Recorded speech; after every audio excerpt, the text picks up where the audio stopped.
jóvenes del sur, respirando el mismo aire. No recuerdo bien a bien en qué año escolar sería, si era segundo o tercero de primaria. Lo único que recuerdo es que al avanzar páginas del libro de español y adelantarme un poco a ver el fragmento del cuento que estaba ahí para leer y analizar como parte de las actividades, me llamó mucho la atención la descripción y el lenguaje de ese mundo, que me di cuenta de inmediato era mi mundo. Eran mis palabras, era mi campo, mis árboles, mis callejones, mis vacas. Era el camino viejo a Jiquilpan, bordeado de camichines, pilonas, sino para ir por la cachaza. Los residuos de masa del piloncillo que quedan en los molinos del Trapiche, que se ubicaba en el centro norte de Jiquilpan. El camino de alrededor de 4 kilómetros de ida y otros tantos de venida, que a diario las familias, sobre todo las mamás y los hijos, hacíamos tradicionalmente cada año, se convertían en una deliciosa tarde, plagada de risas, de juegos, en donde también el olor a seco de un camino que, aunque viejo, conservaba su señorío de jacarandas, guajes y camichines, el cual engalanaba el corretear y los pasos de decenas de personas que en fila íbamos por la cachaza, usada, entre otras cosas, para endulzar el atole branco. La sorpresa del niño que era, inmerso en los viejos muros del Colegio Independencia, a un costado del santuario de la Virgen de Guadalupe, no hacía sino incrementar cuando constataba por la afirmación de la maestra monja, que efectivamente ese entorno descrito por ese escritor, que se llamaba Juan Rulfo, era el mismo que el mío. Iba de sorpresa en sorpresa a leer ese texto.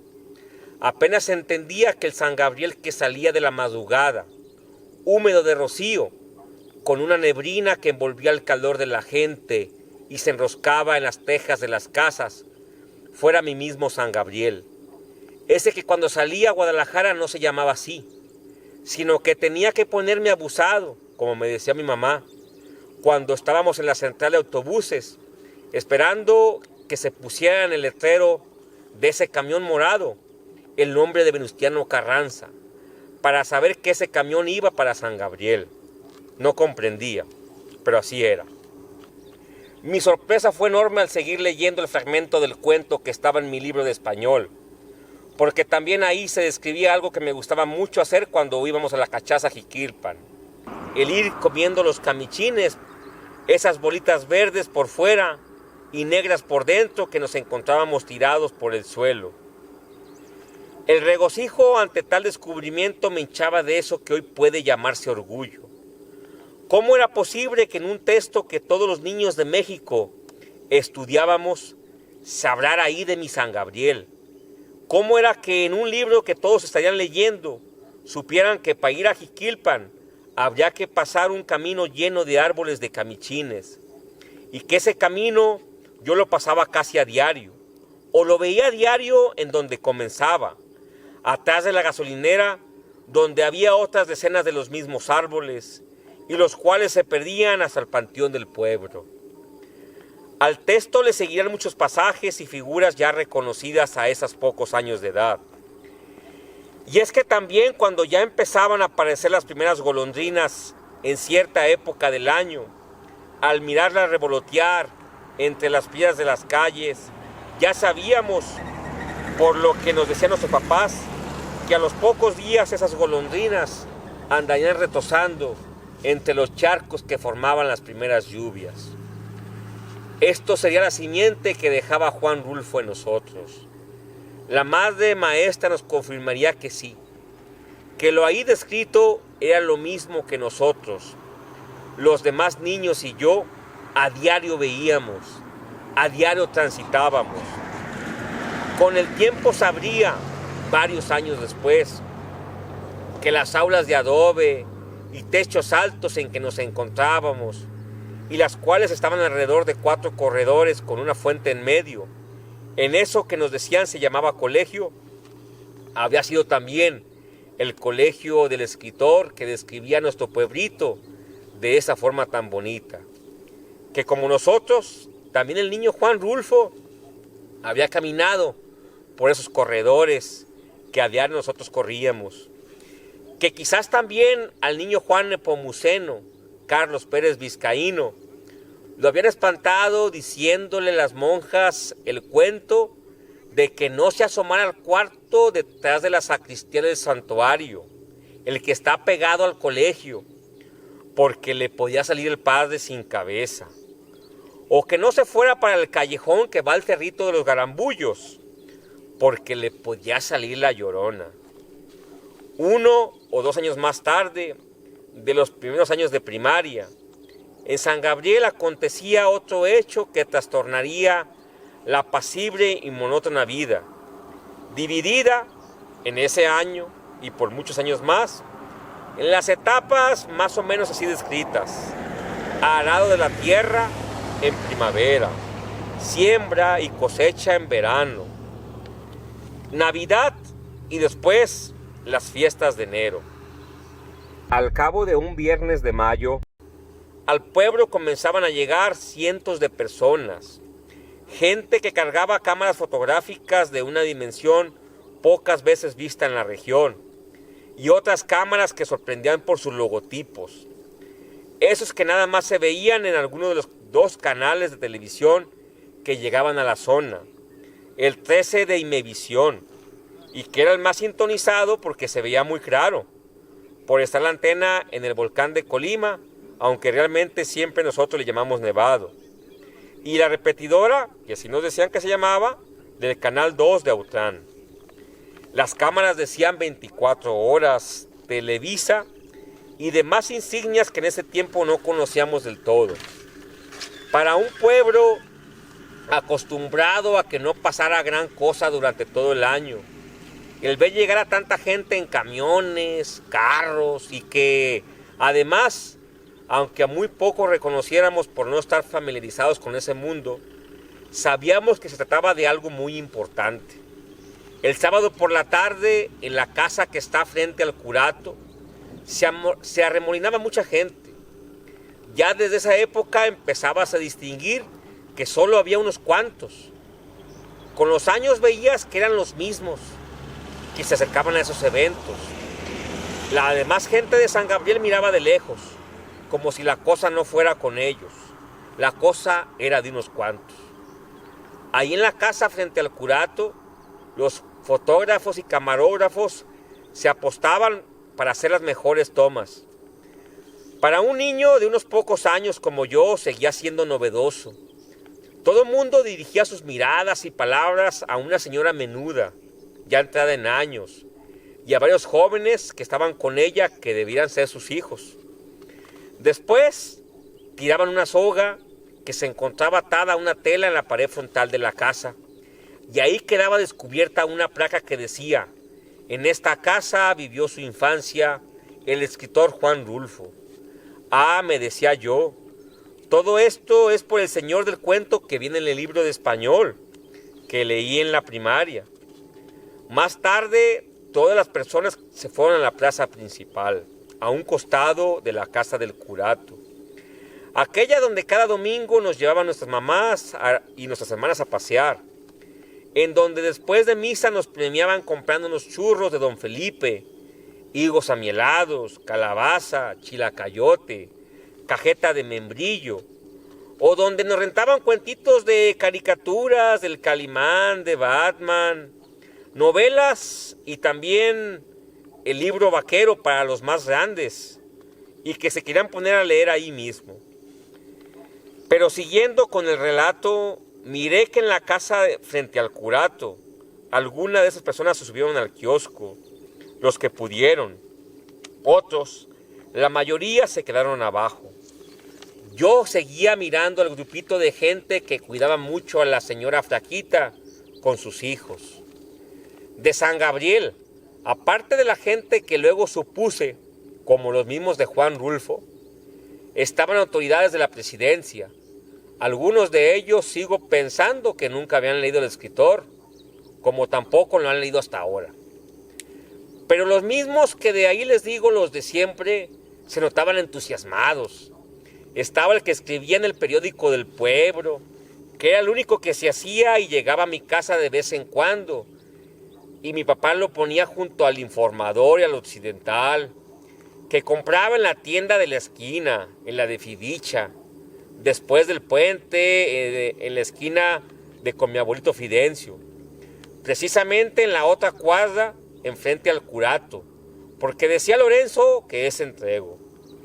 Pero el periódico en cuestión tenía el título que hablaba de su pertenencia, La Voz del Llano. La publicación no era periódica, pero aún así le decíamos periódico, y en aquella época, como hasta que dejó de editarse, era monotemático. Aquellos días de Rulfo en San Gabriel, ¿te acuerdas de Comala, Juan? Etcétera. Continuando con el evento, la parsimonia de palabras dirigidas sobre todo a la señora Flaquita y a sus hijos, que después supe eran la esposa y los hijos del escritor recién fallecido, se interrumpió por las estrenosas palabras de un señor que, encaramado sobre el kiosco, hablaba y parecía estar gritando, pero que sin embargo me dejaron muy impactado. Empezaba más o menos así: aquí estoy, Juan, aquí estoy. ¿Me escuchas, Juan? Aquí estoy en tu San Gabrielito, en tu San Gabriel. He ahí las palabras pronunciadas por ese señor, ya algo flaquito,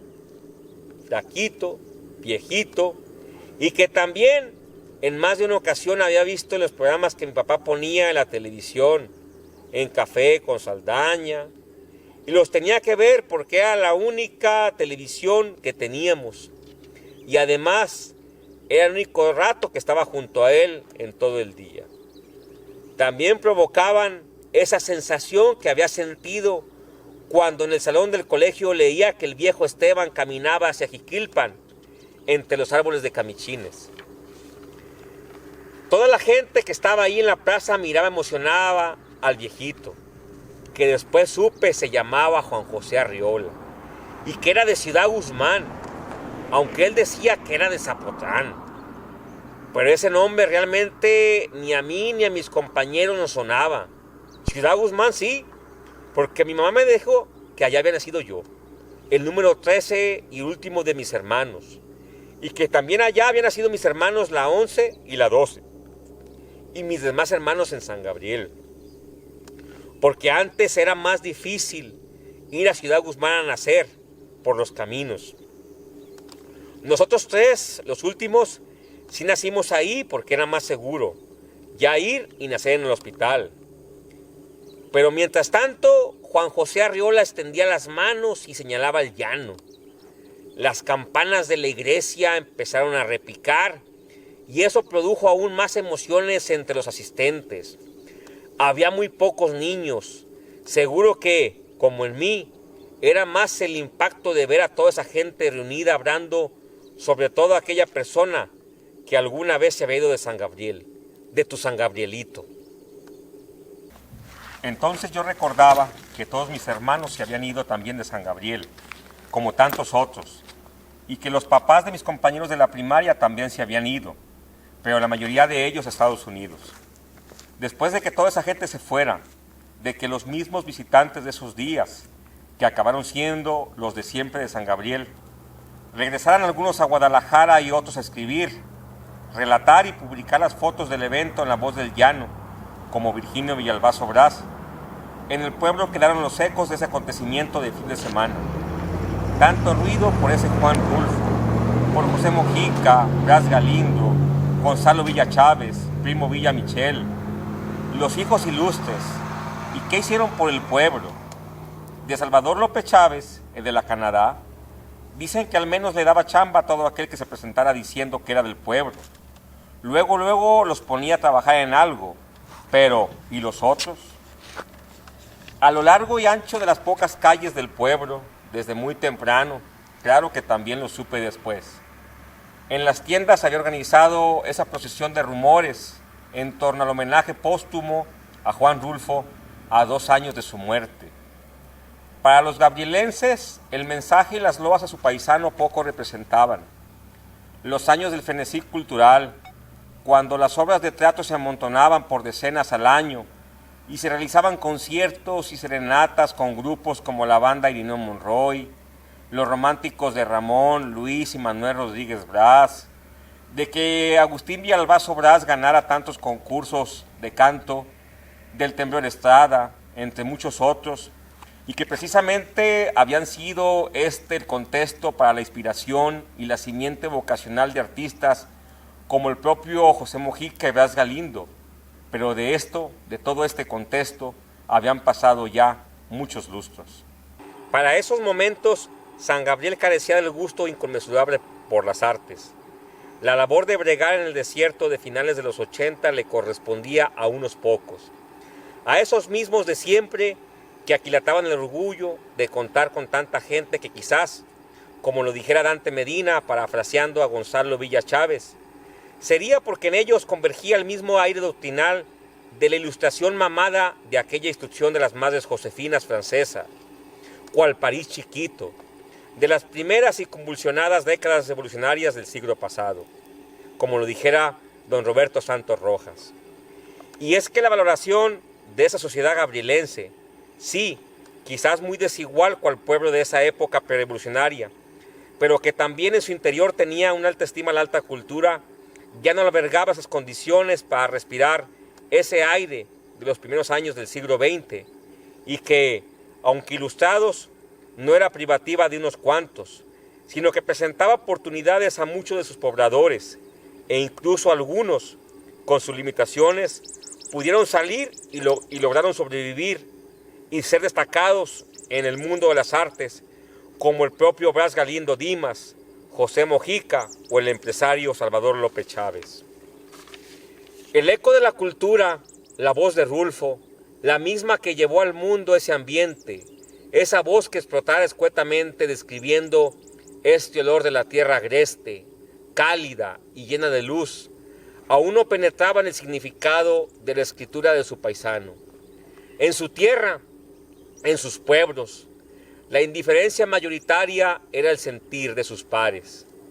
Con su misma gente, entre sus vecinos, entre aquellos que habían respirado el mismo rocío de la mañana, el mismo humo de los nistencos, ese humo que desde el amanecer en los frescos meses de diciembre y enero parece deshebrarse entre los tejados, los que en febrero y marzo acuden por decenas a la loma a ver volar papalotes, soltándoles mensajes al cielo en un hilo de cáñamo, los mismos vecinos que a las 7 de la tarde los jueves se paran a orar al sonar de las campanas de la iglesia del Señor de la Misericordia de Almula, el templo precisamente frente a la casa de donde Rulfo vivió sus primeros años de vida. Todos ellos miraban de reojo la algarabía de esa gente que viene en busca de los lugares que inspiró su paisano más célebre. Ven llegar a visitantes de latitudes tan lejanas que de otra forma quizás nunca vendrían, o mucho menos sabrían que en este sur de Jalisco también hay otros artistas que de sus manos han hilvanado los sones que le cantan al andar del arriero, que a la luz de la media luna va y viene por las veredas de los confines a Zapotlán. Lleva los huevos de rancho, las verdolagas, los chiles bolitas, el pulque, los alcatraces, el mezcal. Atraviesan todo el llano en fila o solos, desde el alba, aun cuando esa luna no aparezca y detrás del Cerro Encantado, se integran aquellos más que vienen del lado del Cerro Grande, esos arrieros que también Juan Rulfo conoció y admiró, por el rumbo de Tolimán, por el rumbo de la Loma, por el rumbo de San Pedro Totzín. Sus paisanos poco a poco han ido comprendiendo la trascendencia del escritor. Sí, han sido actos como este homenaje, de los cuales, como comentara, el primero fue en 1988. Ha sido el andar solitario y gregario de tantas personas de todas las latitudes, turcos, griegos, norteamericanos, latinoamericanos y sobre todo los gabrielenses de siempre. Una pléyade de artistas, políticos, intelectuales que han recorrido el llano desde su techo del Cerro Grande, con la Cruz de Cheno en la Agüita, la Loma de la Piedra Cruda por el rumbo de Zapotitlán, Copala en el poniente, o las Barrancas de la Perra, de Petronilo Flores y Pedro Zamora en la cuesta de Apulco que va a Tonaya. Allá donde aún siguen oyéndose la edad de los perros y el llanto de los enfermos afligidos que van en busca del médico Soto, el único doctor que había por esa fecha en toda la región, y que seguramente le recetara a Juan Rulfo una pócima para sus constantes malestares cada vez que venía a refugiarse a su llano, en los años 30 o a finales de los 50, antes de los días de la Floresta. Es mirar a algún presidente de la República de Colombia buscando los rastros de Rulfo y a la vez hallando quizá los mismos rastros del Gabo en esta comala, que quizás tenga más de Macondo y de Aurelianos Buendía que de Páramos y Abundios. Ver el deambular de tanta gente, de tantos lados, con cámara en mano, para después escribir sobre esta tierra de inspiración y que, al intentar retratar el espíritu descarnado, sobrio y poético de Rulfo, además tratasen de retratar el lugar físico de sus interpretaciones, como él lo hiciera en esas fotos que también le han dado la vuelta al mundo como continuación de su obra. Esto es, sin lugar a dudas, otro de los elementos que han provocado que en el llano se comience a comprender y a mirar también la obra de su paisano con ojos de admiración. Sin embargo, la asignatura pendiente sigue siendo que los niños penetren en las letras y los sueños que el niño Rulfo cimentó, también como ellos, al son de la chirimía o el canto del alabado, a los pies del Señor de la Misericordia de Amula. Ya no es el decir y qué ha hecho por San Gabriel, sino qué ha hecho por su pueblo. Es tan solo caminar por cualquier ciudad del mundo y decir que tú vienes de ese mundo, de esa misma tierra. Es pararte en medio de una gran ciudad y mirar, omnibilado, una gigantesca foto de Apulco, con su iglesia en primer plano y ver que se anuncia una exposición de sus fotografías. Es no comprender el por qué muchas personas no entienden el lenguaje, ni las frases, ni la sintaxis de su prosa, para cerciorarte que para ti esa forma de hablar es de lo más natural, que toda la vida, desde la infancia, así has escuchado hablar a tus papás, que toda la vida el onde, el endenantes, y el payá y el pacá ha sido en tus palabras con las que has crecido, y que quizás en la gran ciudad arqueen las cejas cuando pronuncies algunas de esas palabras, que son las más naturales en tu boca. Es leer esas historias que los viejos de tu calle te contaban y que nos hacían arremolinar a todos los chiquillos alrededor de don Prisciliano García en la esquina de la casa, porque al contrario de estos tiempos de pandemia, los niños jugábamos en la esquina de la casa y nos reuníamos a escuchar los relatos de la gente que hablaba don Prisciliano, de los muertos que se aparecen y resucitan, o cómo el ánima de don Luis brincaba en su caballo de Chandiabro al Cristo Rey en cuestión de segundos. El empeño de esas personas que en su brega obstinada nos han hecho comprender el valioso legado de nuestros artistas ha ido dando fruto. El paso ha sido lento, pero de forma paulatina los jóvenes también han dimensionado que una vez un niño como ellos, que vivió en este mismo lugar, pudo retratar las historias de su infancia, las desgracias y las alegrías de su pueblo. El legado más valioso de él fue ese, retratar con su poesía nuestra tierra, y que ese retrato sea tan universal que en él pueda mirarse cualquier confín de la tierra. Sí, seguirán faltando más de esos mismos, más de esas personas empeñadas en la labor de mirar con ese mismo amor que Juan Rulfo mirara a su tierra, más Juan Villalbazo, Virginio Villalbazo, Enrique Nava Estrada, Enrique Trujillo, para que se creen las condiciones de que en ese aire, en donde la vida se deshace en un sorbo, sea el aliento creador de más niños, donde a pesar de sus desgracias, Rulfo viviera alguno de los mejores años de su vida.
sol brillante para asomar, alegra mi corazón.